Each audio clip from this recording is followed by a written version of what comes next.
Sahana Vavatu Sahanau Bhunaktu Sahaviryam Karavavahai Tejasvinavadhitamastu ma vidvishavahai.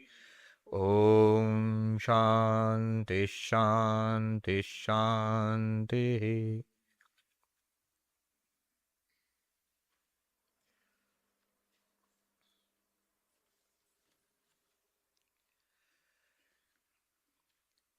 So we are studying the text Drigdrishya Viveka, and we were on the verses 20 and then 21.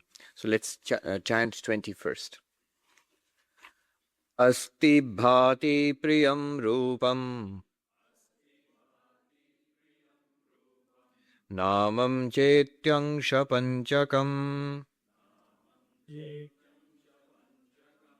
adyatrayam brahma rupam jagadrupam tatodvayam. What does that mean? It means that everything in this universe has 5 characteristics: existence, appearance, it shines forth, and joy or bliss, and name and form. Asti means exists, it exists. Bhati, it shines, it reveals itself. Priyam, we like it, it gives us joy. And a name and a form. The verse tells us that the first 3, existence, the shining forth, and the joy aspect, these are borrowed from Brahman. These are indicative of Brahman. And the name and the form are the word. So this is what the verse has told us. Let us remember the context. The context is this. Vedanta tells us everything is Brahman. So whatever we experience outside is Brahman. And we too are Brahman. If you look at the structure of any experience, it's subject and object. You are the experiencer and you experience something. So subject and object. And if Brahman is everything, then Brahman is both subject and object. Whatever we experience must be Brahman, if it is true that everything is Brahman. Whatever we experience is Brahman. And we, the experiencer, we also must be Brahman in some sense. So, inside and outside there must be Brahman. And yet we do not see anything as Brahman. We do not experience the universe as Brahman. We see people and things and planets and stars and atoms and birds, animals and so on. And we see inside ourselves, we see this person, thoughts, memories, emotions, perceptions, all these things. But where is Brahman in all of this? What Vedanta tells us is, outside, the names and forms projected by Maya, they borrow existence from Brahman and appear to us as this world. And inside, the mind, it borrows consciousness from Brahman and appears to us as this individual being. The thinker, the knower, what we normally consider ourselves to be. We ourselves consider ourselves to be a thinking being, a knowing being. In Sanskrit, pramata. So outside, here is this world, names and forms, borrowing existence from Brahman. So we experience everything in this universe as existing. It is. The table is. The person is. The room is. Even the empty space between us is. We experience this universe as existing. Within ourselves, our own thoughts, feelings, emotions, we not only experience as existing, but we feel awareness, sentience, consciousness. So outside, the names and forms have borrowed Sat, existence from Brahman. And within ourselves, our minds have borrowed Sat and Chit, existence and consciousness from Brahman. Now this verse tells us we can find Brahman in everything that we experience. We can find Brahman in everything that we experience. We have to discern it. How do you discern it? In every experience, it says, you definitely have the experience of existence. So everything that we experience in the world outside is existence plus name and form. Think about it. Whatever we experience, that exists. If it did not exist, we would not experience it. Now, what this verse is telling us is that existence is borrowed from Brahman. That existence belongs to Brahman. That existence points to Brahman. And the rest of it, the name and form, the form of the table, and then the concept we give to it, a table, this is Maya.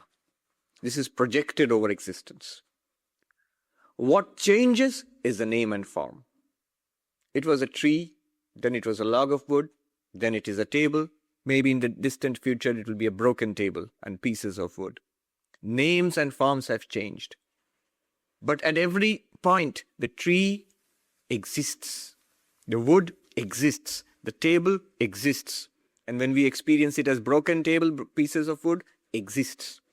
That existence, they say, if you consider it by itself, is unchanging. What changes are the names and forms. That existence is Brahman.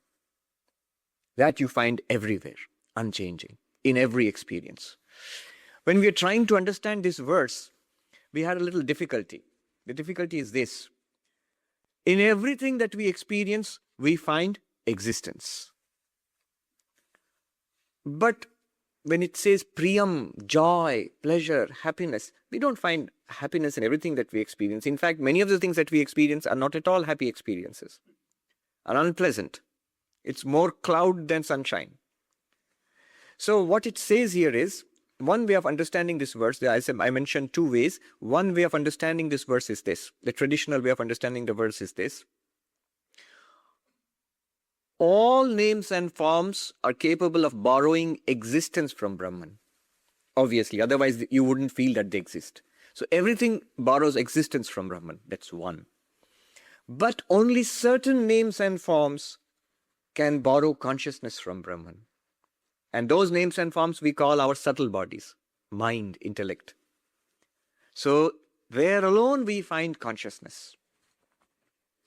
And in the mind, in certain modifications, in certain thought modifications of the mind which we call happy or pleasurable experiences or thoughts, there alone the joy aspect of Brahman, the bliss aspect of Brahman is borrowed, the ananda of Brahman is borrowed. Let me restate this.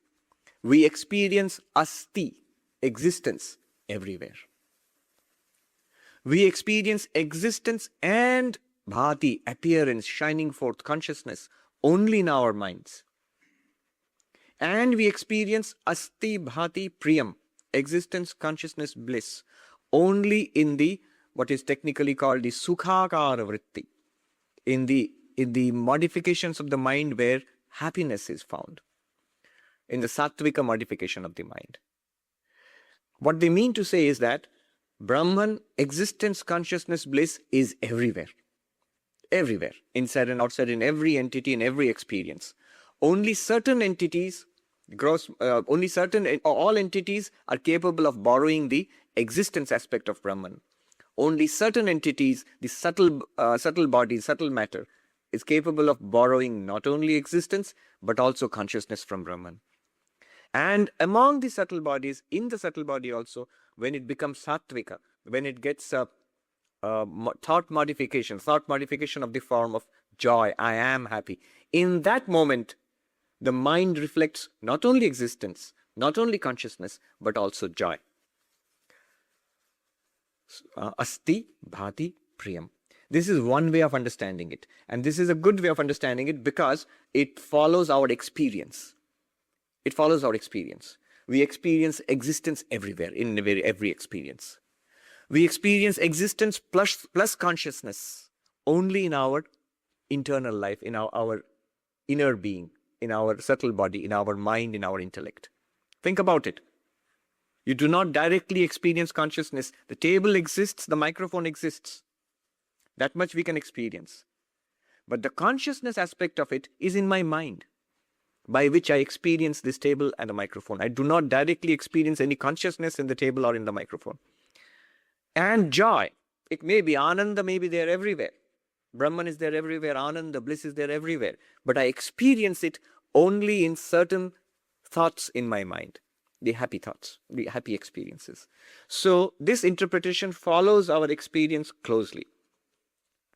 It does not mean that consciousness and bliss are not present everywhere. It's present everywhere, but not manifested, not experienced everywhere. That's one interpretation. The other interpretation could be that no, existence, consciousness, bliss are everywhere and are manifested everywhere. It's only that we have to reimagine, rethink what we mean by consciousness. So in some sense, even what you might call insentient objects might be conscious. We are already beginning to think about a different kind of consciousness, which matter might also, so-called matter might also possess. Another way of looking at it would be an enlightened person would find existence, consciousness, bliss in every experience. That's also another way of looking at it. So that these are different ways of understanding that verse. Now, shall we go back to, can you hold the questions? We'll come to the questions at the end.